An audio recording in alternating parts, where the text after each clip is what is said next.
My name is Cedric Degeling. We're currently at the Broekant Security Conference in Belgium representing Cegeka.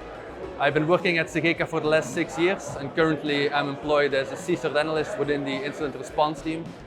Our main responsibilities are assisting the other tiers of SOC analysts within Cegeka and the more complex topics within the cybersecurity field, ranging from malware analysis, memory forensics, disk forensics, all the way up to purple teaming, threat intelligence, threat hunting, and of course incident response.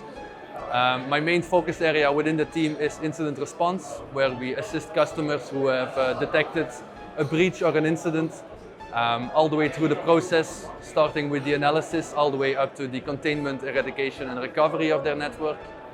If you're interested in joining Cegeka or in the company at all, we would look forward to having you at our stand at Broekant.